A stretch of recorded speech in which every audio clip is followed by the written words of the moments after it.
Hi, this is Tom Soane with a drive-by episode of the Anonymous Landlord, and today I've got a quick tip for landlords when it comes to rent and the amount of rent that you should charge versus the amount of rent that you will lose. So I see so many landlords put their properties on the market for just a little bit too expensive, and it might be just 25 quid too much. We're not talking big numbers here, because generally speaking, rent valuations are quite easy to do. Even if you don't use a letting agent, it's quite easy to calculate a rent valuation, right? So what I see a lot of landlords do is try and squeeze a little bit too much. And again, I mean it, a little bit. So for an example, if your property's worth 875 quid per month, the temptation is to put it on the market for 900 per month. And I can understand, you know, obviously you want to try and make as much profit as possible, and you want to try and generate as much income as possible. Of course you do. So you put it on the market for 900, 25 quid too expensive, and you haven't done your due diligence. And I'll tell you about that in a second. And you're just a little bit too high in comparison to the other properties on the market. So you end up having an empty property for a couple of months. So let's think of it like this. If your property is empty for, say, 2 months, then that means you've just lost about, I don't know, what, 1,800 quid, 1,750 quid? 1,750 quid for the sake of trying to increase your rent by 25 quid.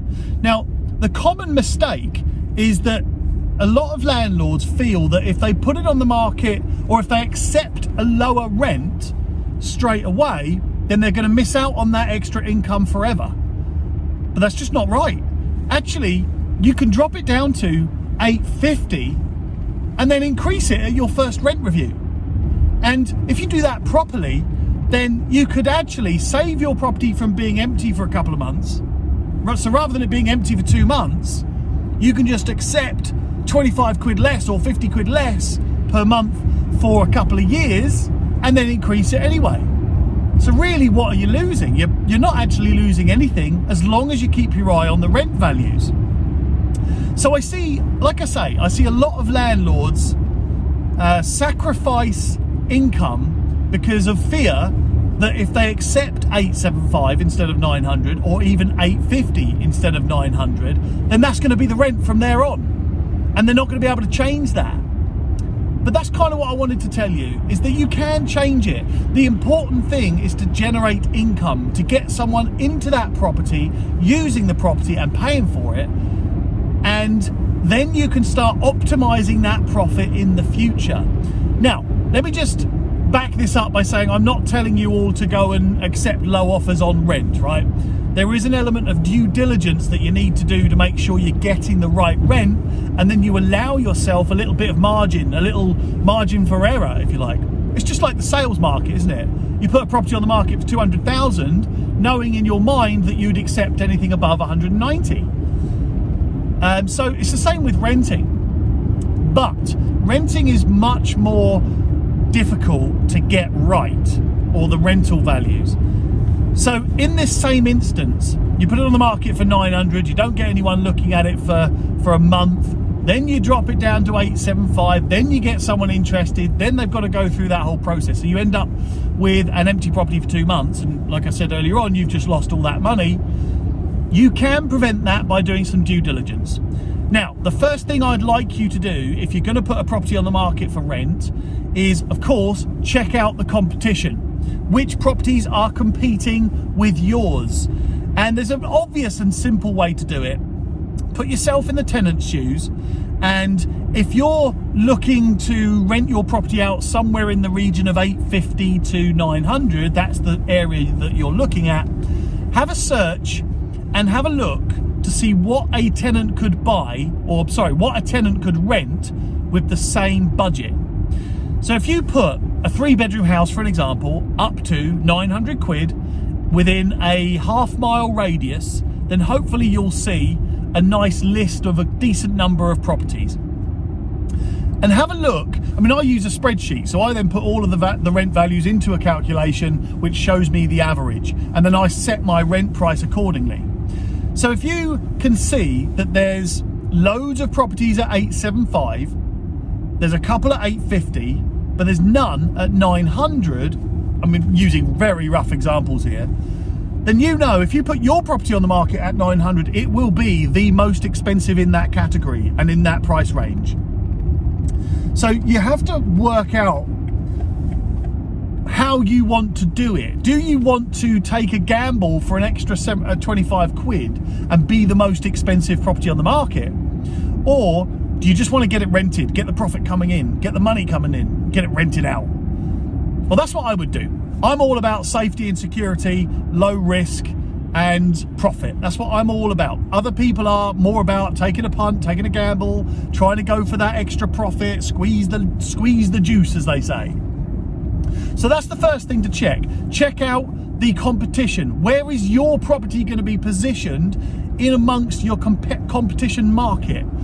So again, going back to the competition, if there are, let's say, 20 other 3-bedroom houses similar to yours in the same price category, and you price yourself out of that market, then the other 20 or the other 19 are going to get rented out first before yours. That means you wait. That means you lose. That means you lose money. And it's not even a monthly thing. Your property could be on the market for an extra week and you still lose a week's worth of rent. So yeah, have a look at the competition to see whereabouts your property will be positioned. The next thing to do, once you've got that big list in front of you of all those properties in your category, go into filters and select include LetAgreed. Now it's going to show you how popular that area is and how quickly those properties rent out. So for an example, if you can see that there are 20 properties on the market for let at the moment, and there are also 20 properties LetAgreed, you know this is a fairly active market. And then you can be a bit more confident of putting your property on the market in a certain price category. Again, I don't normally recommend going at the top end of the price category. Personally, like I say, I'm more interested in safe and secure, reliable, low risk and profit. But you know what?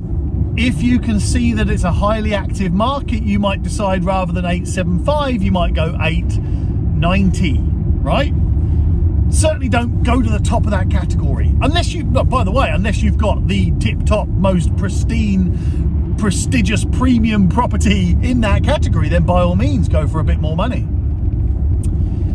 But the golden rule is to put yourself in the tenant's shoes and work out for yourself, what can my target tenant buy for the same money? Rent for the same money. It's actually the same in the sales market. That's why I keep saying buy, because in the sales market you'll do the same thing. You'll have a look and see what can buyers buy for the same price bracket that I'm looking to achieve. So yeah, check out the competition. You can also have a look at the sales market, and you can normally make a direct correlation between how active the sale market is and how active the lettings market is, because there's always a good link, if you like, between the two markets. So yeah, don't forget that. Try not to squeeze the juice too much, because you'll end up with an empty property for 2 months. And if you work that out for as your true yield over, let's say, the next 10 years, and you leave that property empty, then you'd have lost a decent chunk of money. And that decent chunk of money could have paid your mortgage for a few months, or it could have got your gas safeties covered for the next few years, you know? So anyway, that's all I wanted to say. Little tip for landlords about not losing money on the rent and pricing the property for rent properly. I hope that helps. Speak to you all soon.